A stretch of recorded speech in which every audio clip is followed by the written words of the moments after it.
본격적으로 시작해볼 예정이고요. 저는 오늘 질문 맡은 학술정보팀 김유라고 합니다. 반갑습니다.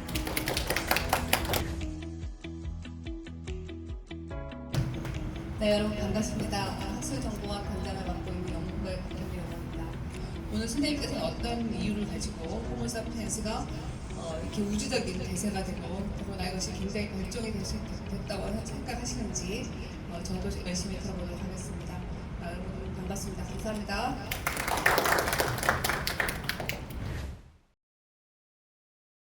홍준호 작가님께서는 저희 본교 인하대학교 의과대학 교수로 재직 중이십니다. 저희 인하대학교 병원의 심장내과 의사로서 재직 중이시기도 하고요. 그래서 인하대 병원에서도 이렇게 공공의료 사업 지원 단장, 대외연구 정책실장 등 다양한 직책을 맡아서 업무를 진행하셨습니다. 미시간 대학에서도 시간을 보내셨는데요.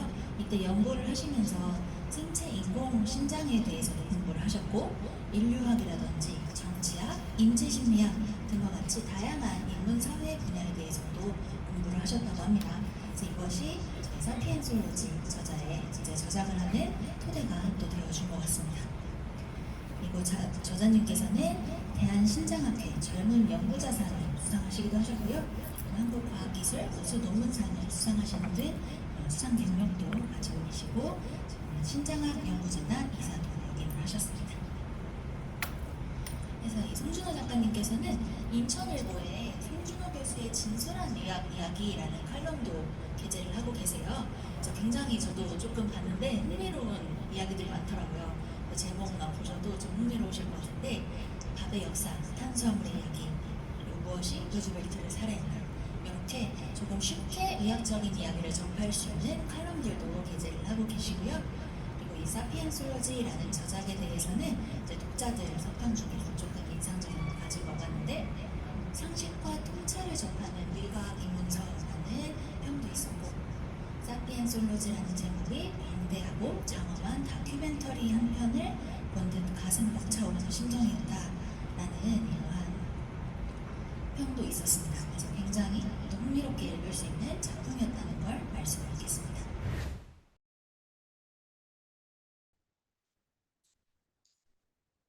원래 이제 지구에 공룡이 있었잖아요.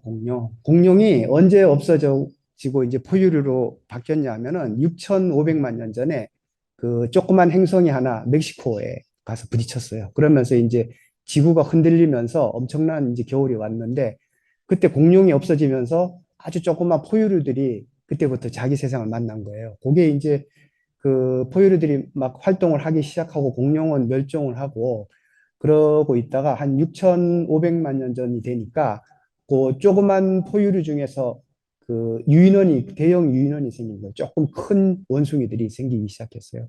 그리고 그 원숭이들이 그 유인원이죠. 여러분들 원숭이와 유인원의 차이 아시나요?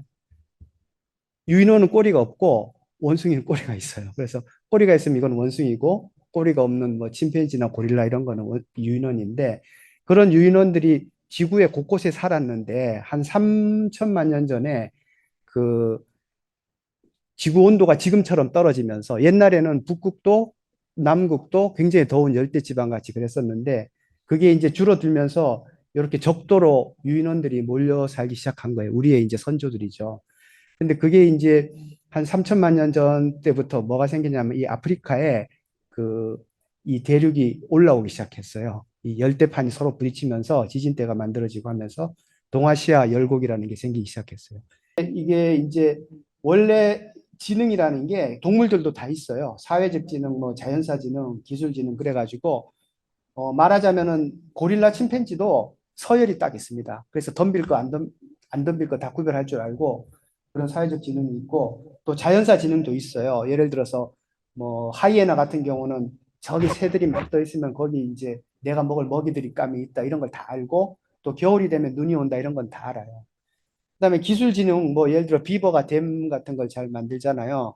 이런 거 동물들도 다 있는데, 그래서 그거를 이제 뭐라고 표현을 하냐면은 그 맥가이버 칼이라고 비교를 합니다. 뭐냐면 필요할 때마다 한 개씩 꺼내 쓰는 거예요. 사회적 지능이 필요하면 사회적 지능을 쓰고, 또 기술 지능을 쓰면 이 필요하면 기술 지능을 쓰고, 이런 식으로 맥가이버 칼처럼 한 개씩 꺼내 쓰는 거는 동물들도 하는데, 인간은 그게 연결이 돼 버렸어. 어느 순간 대략 한 5만 년 전에 이제 어떤 기회로 아마도 뇌가 커지고 서로 연결이 되면서 그렇게 된 것 같은데, 특히 언어가 생기면서 더 그런 것 같은데, 이게 연결이 확 돼가지고 사회적 지능, 뭐 예를 들어서 뭐 계급도 있을 수 있고 뭐 이런 것과 자연사 지능, 그다음에 기술진이 합쳐져 버렸어요. 그래서 예를 들어서 뭐 나도 생각할 수 있고 또 동물도 그 사자라는 게 있는데 사자도 생각할 수 있을지 모른다.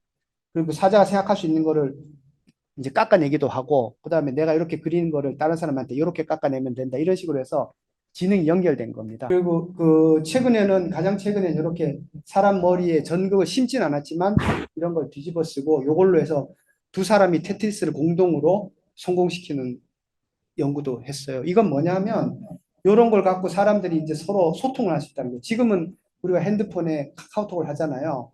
근데 앞으로는 머리로 생각하는 걸로 글도 올리고 서로 소통을 하고 서로 이렇게 할 수 있다는 거죠. 그러니까 사람과 사람을 연결하려고 애를 쓰는데, 섬뜩하게도 이제 그걸 하는 사람들이 이런 일론 머스크나 이런 그 페이스북 이런 기업에서 지금 연구를 많이 합니다. 이런 기업에서 특히 일론 머스크는 여러 가지 기술을 많이 도입했는데, 이 사람은 뇌에다가 이걸 딱 심어버리면 우리 갤럭시가 아니고 그 스마트워치처럼 충전도 하고 필요하면 이 뇌랑 이 컴퓨터랑 연결도 하고 이런 장치를 지금 개발을 하고 또 그거 수술한 로봇 발표를 하고 지금 그러고 있어요. 근데 하다가 지금 말았는데 FDA에서 승인을 안 해줘가지고, 그래서 많은 사람들이 현재 이런 그 레이스를 뒤집어 씌우거나 해서 뇌와 기계를 연결하고 이걸로 뭘 하려고 그러는지는 자기들도 몰라요 지금. 근데 문제는 그냥 이런 기업에서 하면 대부분 성공을 한다는 거죠. 이런 기업은 돈이 되는 건 뭐든지 하고, 사실 지금 현재 21세기 많은 기술들은 기업들이 창출한 게 많잖아요. 그래서 사람들이 이렇게 옛날에는 인간이 5만 년 전에 이런 연결이 됐었는데 지금은 외부 기계로 해서 계속 연결을 해나가고 있습니다. 제가 이제 처음에 인간이 어떻게 해서 우연히 참 그 유인원에 가까운 동물이 이렇게까지 됐는가? 그다음에 지금 우리가 얼마나 우리 종의 한계를 뚫으려고 굉장히 애를 쓰고 있는가? 그다음에 앞으로 우리한테 정해진 운명이 뭐고 그게 어떤 식으로 돌파가 될 건지 그런 이제 한번 생각해 보는 시간을 좀 가졌습니다. 시간이 지날수록 세대의 구분은 더욱 많아질 것 같은데 끝없이 세대를 구분하는 것이 과연 옳은 일일까 하는 질문을 주셨거든요. 그래서 교수님 의견이 궁금하다는 질문 주셨는데 답변 부탁드리겠습니다. 세대 구분을 시간이 지나면서 이제 하는데요. 이게 점점 빨라지기 때문에 저는 이제 의미가 없을 거라고 봐요. 왜냐하면 저희 또 라떼 얘기가 나오는데 저희 때만 그냥 X세대가 다였어요. 그냥 9세대와 신세대였다가 그 다음에 X세대가 나왔다가 또 M세대, MZ세대가 Z세대 이렇게 계속 나오거든요. 근데 그게 너무 빨라져서 이제는 지금 여러분끼리도 1학년과 2학년의 생각이 다르잖아요. 그러니까 이제 더 이상 그런 부분 없을 것 같아요. 제가 이 책을 쓴 이유 중에 뭐 하나가 뭐냐면은 언젠가는 소위 말해서 이제 MZ세대도 라떼가 될 거고 언젠가 세상이 굉장히 바뀌는데 앞으로 4, 5년 후에 여러분도 어떤 세상이 살지 몰라요. 지금 여러분들이 4, 5년 후가 되면 어떤 직업이 없어지고 어떤 직업이 남아있고 혹시 자동차 중에서 가솔린차가 없어질 수도 있고 그래서 종이 막 바뀌고 있어가지고 그래서 이제는 세대의 문제가 아니고 종의 문제다. 우리가 지금 과연 호모사피엔스냐 아니면 뭐 다른 유전자적으로 호모 제네티쿠스냐 이런 문제 이제 그런 세상에 산 것 같아요. 정말 무섭게 빨리 가는. 제가 고등학교 때 처음 칼라트를 해봤어요. 스마트폰 본지도 얼마 여러분들 더 빠를 겁니다. 역사와 미래에 대해서 구체적으로 조망한 강연 잘 들었습니다. 제가 본 바로는 지금 차기작도 준비하고 계신 걸로 알고 있는데 차기작에 대한 가벼운 소개 정도 혹시 부탁드려도 될지 한번 여쭤보겠습니다. 네, 차기작이 있는데 제가 차기작 사실 의학자니까 의학에 대한 거를 차기작으로 지금 쓰려고 하는데요. 원래는 의학에 대한 책을 쓰다가 이게 스피노프라고 그러죠. 이 스피노프로, 이 책은 스피노프로 나온 책이에요. 그래서 원래 이제 쓰려던 책을 원래 원고가 있어요. 지금 의학에 관한 원고. 그리고 이건 스피노프를 먼저 낸 겁니다. 그 쇼팽의 그 피아노 협주곡 중에 원래 자기가 2번을 먼저 썼는데, 그러니까 1번을 먼저 썼는데, 2번을 먼저 썼는데 1번을 먼저 발표했어요. 왜냐하면 2번은 조금 더 완성을 시켜가지고 해야 될 거다 이래가지고. 저도 지금 원고가 의학에 관한 원고가 있는데, 그거보다는 일반 우리가 이제 의사나 의학에 관심보다는 일반 진행하는 그런 관심 있는 분들을 위해서 요거부터 먼저 내자 해가지고 정리를 했습니다. 공정이나 우울함 등 이전 세대가 남긴 희망 없는 단어에 갇혀있지 말고 과학과 이성 그리고 비전의 세상으로 뛰쳐나와야 한다고 또 그런 말씀을 전해주셨는데 혹시 앞으로의 세대들에게 응원이나 당부의 한 말씀을 부탁드린다면 어떤 말씀을 해주실지 궁금합니다. 제가 서론이 아니고 소개에서 쓴 글인데 사실 그 글을 빼자고 출판사에서 그랬었어요. 그거를 넣으면 혹시 그걸 싫어하는 사람들도 있을지 모른다. 요즘 세대들이 이제 여리고 상처받기가 쉬워서 이글 쓰면 혹시 독자들이 떨어져 나갈지 모른다고 해서 쓰지 말자고 했는데 생각해보다가 그냥 하는 걸로 그렇게 했는데요. 그런 말이 있습니다. 자기를 구원하려면 남을 구원하라는 말이 있는데요. 지금 세대들이 이제 뭐 이렇게 얘기하면 뭐 라떼 세대가 그렇다고 할지 몰라도 너무 이제 자신의 세대의 막 심장의 어떤 관계에 대해서 굉장히 힘들어하고 이런 거를 아는데 또 그거를 또 너무 조장하는 면도 없지 않아 보여요. 전 의사니까 그리고 정신학도 나고 그래서 이제 그런 것보다는 이제 과학도 재밌고 또 어떤 이런 것들도 다 재밌기 때문에 그런 걸로 한번 마음을 돌려보고 관심을 가져보고 그렇게 하는 것도 굉장히 좋을 거다. 그런 저희가 왜 마음이 나오면 밖에 한번 나와보라고 그러잖아요. 그런 과학의 세상이나 상식의 세상에 한번 다녀보는 것도 굉장히 좋을 것 같다. 이런 뜻으로 이제 제가 먹겠어요. 뭐 최근에 의과대학의 정원을 늘린다고 지금 뭐 정부에서 그러는데 저는 굉장히 반대입니다. 왜 반대냐면은 지금 만약에 그렇게 하면은 의사들의 문제가 아니고 자연과학이나 또 인문과학을 공부하는 사람이 그냥 줄어드는 거예요. 여러분도 아시겠지만 자꾸 서열의 앞에서부터 끊겨 나가는 그런 게 현실이잖아요. 그럼 정말 아까운 인재들이 의사가 그렇게까지 두뇌가 필요한 직업은 아니기 때문에 저는 굉장히 그걸 반대를 하고 있습니다. 나라의 미래를 위해서 과학의 세상, 과학이 발전하는 나라가 정말 강한 나라가 될 것 같고 여러분들은 정말 보여줬기 때문에 그런 거에 많이 관심을 가졌으면 해서 이 스피노프를 먼저 출간 중에 됐습니다. 오늘 강연 정말 흥미롭게 들었다는 말씀 먼저 드리고 싶고요. 이제 작품에 대해서 이제 진화학, 심리학, 역사 등 방대한 주제를 다루기 위해서 이제 오랜 시간의 탐구와 깊이 있는 고찰이 필요하셨을 것 같은데 이 작품이 작가님께 어떠한 의미를 가지고 있을지 궁금합니다. 이 작품이 이제 저한테 물론 제가 이제 출간한 제 작품이니까 의미가 중요하고요. 그건 중요한 것 같고 제가 이걸 이제 4년 동안 자료를 모았는데 정수로 순정부관이어서 못 모았을 거예요.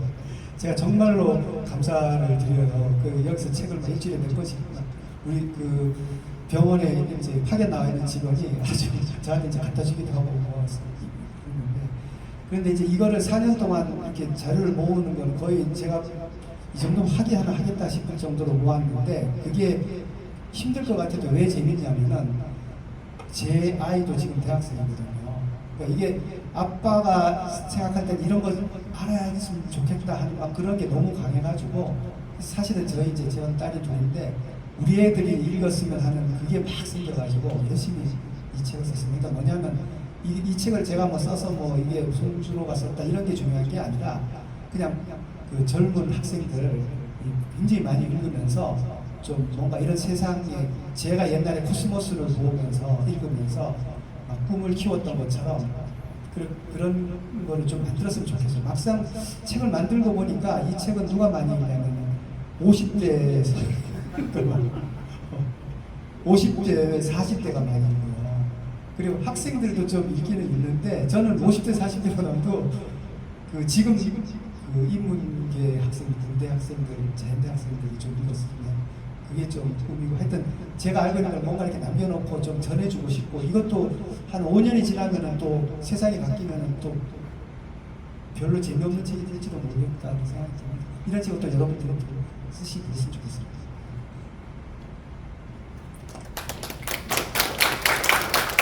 감사합니다. 교수님 답변을 들어보니까 아버지의 마음, 조금 더 알려주고 싶은 그런 따뜻한 마음으로 책을 쓰셨다는 게 느껴지고 책에도 또 그런 마음들이 다 잘 담겨있지 않나 생각을 해보게 됩니다. 저는 귀한 시간 함께 해주셔서 너무 감사드리고요. 그래서 오늘 송준호 교수님과 함께한 역설통상자 강연은 여기서 마치도록 하겠습니다. 참석해주신 여러분 모두 감사드리고 강연해주신 송준호 교수님께 다시 한번 박수 부탁드리겠습니다.